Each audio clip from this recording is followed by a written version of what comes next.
Hi, George. There's something I want to talk to you about. Huh? Oh, what do you want, Cassandra? I'm kind of busy right now. I'm still working overtime.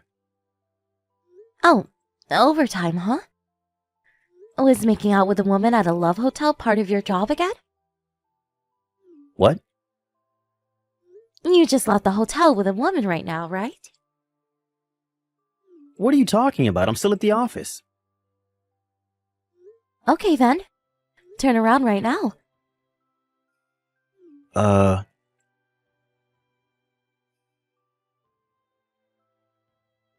What is the meaning of this? Wow, you're pretty fast when you run away. What's going on? What did you do? You didn't tell me that you would be there when I turned around. How did you know I was here? I followed you here. And why would I tell you? That would have ruined the whole purpose. You followed me? This is called stalking, you know. Well, the goal was to find out if you're cheating on me or not. What do you mean cheating? I was only going over stuff from work with Jennifer. You were talking about work. At a love hotel? Come on, I'm not that dumb. Yes, I was. There's nothing strange or suspicious about it. I was trying out a new method of marketing, you see. There's no such method of marketing. It's a marketing method I came up with. Huh? You know how I'm going to inherit my father's company, right? I thought that we should incorporate such new methods of marketing into the company, you know? You must be an idiot to think I would believe what you're saying. What? Did you create a report on the effects and results of making out with a woman who's not your fiancé at a love hotel? Using the company's products or something? Doesn't your father's company make appliances for office work? Did you tell your father, the CEO of the company, and your mother, the head of research and development, about this new marketing method of yours? Shit. Trying to make any excuses is just going to make you look pathetic, you know? Fuck. Fine, I admit it. I prefer Jennifer over you. You mean the woman you were with just now, right? Isn't she a new employee? Yep. Now's the perfect timing, so I'll tell you. I found a woman that's better than you, so let's get divorced.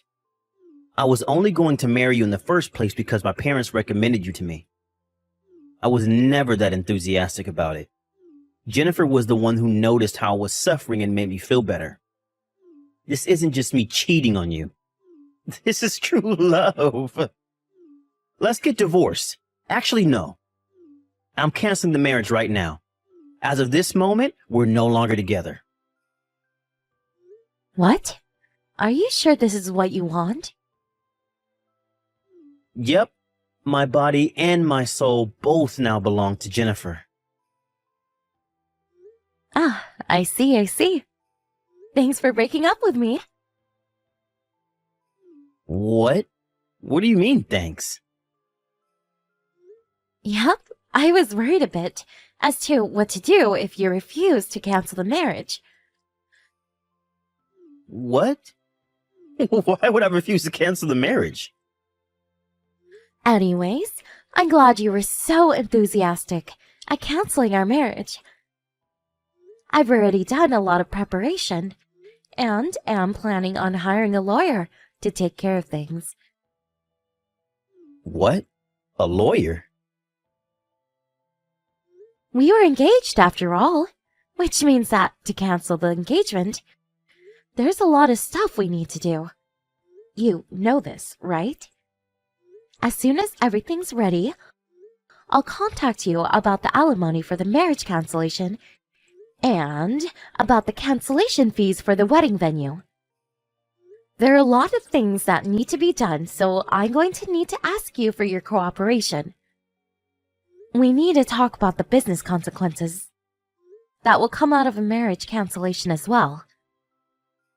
What? What do you mean business consequences? Don't we just break up and that's it? Why does it seem like this is going to be a huge hassle?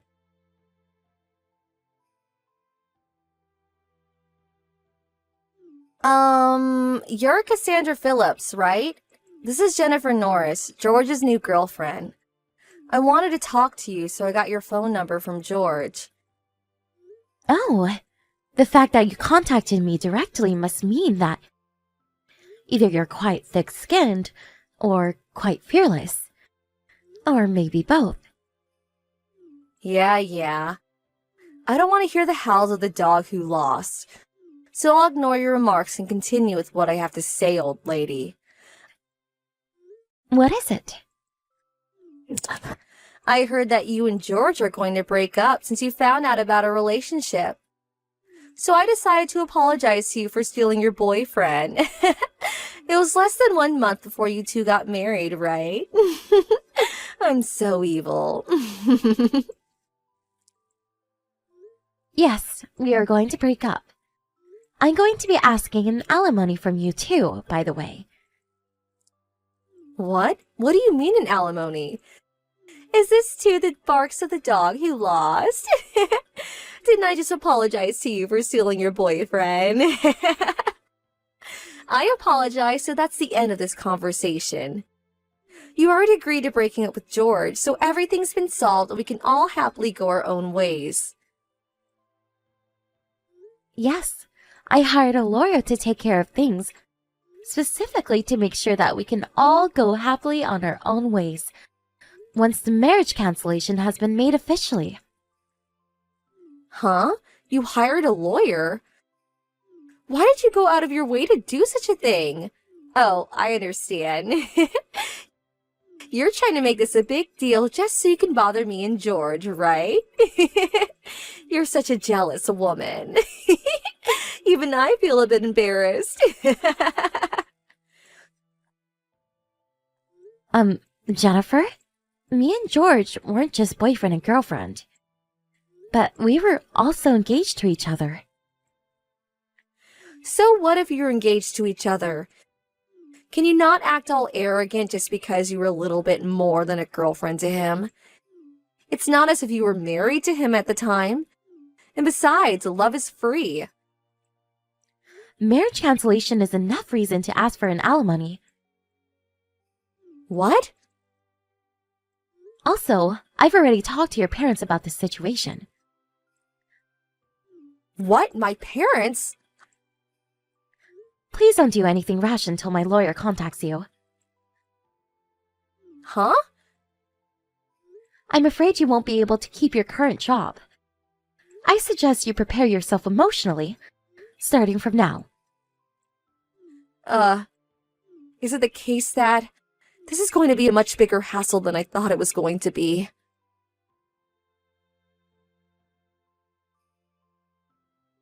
Hey, Cassandra! My dad just told me that he's going to make one of the senior managing directors the next CEO, not me. Did you have anything to do with this? Not only that, but he's locating me to a small branch company based in some rural area. What did you do? It's not that I did something, but that your father was forced to make these decisions because of what you did, no? What? To be honest, I was skeptical about the idea of someone who cheats on their fiancé when there's less than a month until the marriage being the next CEO. Did you not think about what the other employees would think of such a man was let off without any sort of punishment? Isn't that why your father did what he did? He made these decisions as the CEO of the company. You should be glad he didn't fire you. Huh? Marriage and love are private matters. It shouldn't have anything to do with work. There's no reason I should be receiving this sort of treatment. Are you forgetting something extremely important? What am I forgetting?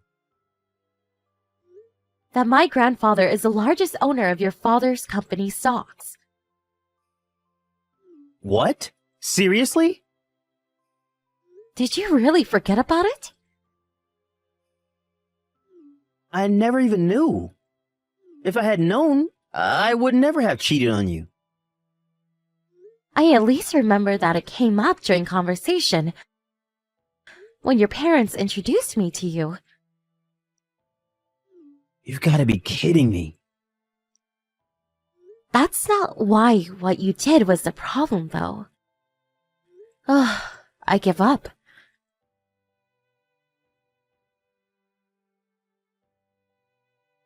Cassandra, is it true that your grandfather is the largest owner of stocks at our company? Yes, it's true. So it is also true that George is not going to be the next CEO anymore because he angered your grandfather? While it's true that my grandfather is furious at George for betraying me, it's more that he didn't think that someone who would cheat on his fiancée a month before the wedding was fit to be the next CEO of the company. He asked for George's father's advice, the CEO of the company, as to what he thought. As the largest stockholder of the company, and not as my grandfather. Apparently, the CEO had the exact same opinion. That's when it was decided that he would no longer be the next CEO. Seriously? And to think that I was going to be the wife of a CEO. Damn it! That means that there was no point in me stealing him from you. I knew it. So that's what you were really after, huh? Yes, and that's what you're after too, right? That's the only reason why you would immediately think of asking me for an alimony as soon as you found out the marriage was going to be canceled. I'm only exercising my legal rights as a person who was cheated on by their fiancé. Besides, I already earn enough money for myself that I don't really care whether my husband is a CEO or not. What? I'm not going to tell you about my job, because I don't want you two doing anything that might harm my business. But I'll just tell you that I'm not interested in any money from my husband. If that's the case, you don't need to ask me for any alimony, right? You already have all the money you need, probably. Why not just be kind and not ask me for any alimony? I already told you beforehand. I'm only exercising my legal rights as someone who was cheated on by their fiancé. Doesn't matter whether I have the money or not. But everyone at the office is giving me these cold looks. And I feel as if I'm kind of forced to quit my job at this company. If you take money from me, then I don't know if I'll be able to get by. So can you just, please? Don't you think you're messing around a bit too much? An alimony is an expression of sorry in the form of money. You can't just refuse to pay or demand a decrease in the amount without any proper reason. It's just out of the question. But it's true that I don't have any money. Bothering me about it is not going to solve anything. I'm only answering your text to answer any questions you might have. But having to deal with someone who doesn't know anything is quite tiresome. Please talk to my lawyer from now on. Fine, let me some money then. Then I'll pay your alimony. Are you telling me that you're going to borrow money from the person you're supposed to pay an alimony to and use that very same money to pay the alimony? Huh? Wait, what? It seems that you're so disoriented that you can't even think straight anymore. What? That's not what I meant. Wait! I think it would be better if you talked to my lawyer.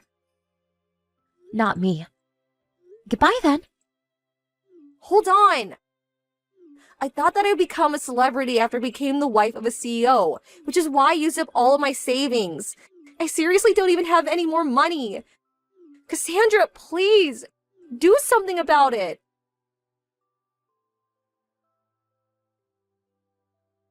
I blocked her after that conversation and left everything to the lawyer I had hired.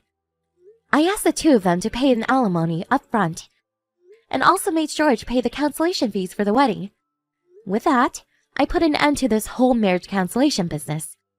Apparently, the two cheaters were forced to take on debt because of this, and then two of them moved to a tiny broken-down apartment that was basically a ruin to save money. But their love, either it was never there or it went cold. As soon as they see each other's faces, they immediately start insulting each other. The psychological effects of constantly living in an irritated environment is taking effects on the multiple part-time jobs they're taking as well, it seems. They keep on making mistakes, and the two of them were eventually fired. They no longer had no means to make a living anymore in their hometown, and left for someplace else. What happened to them after that? I don't know.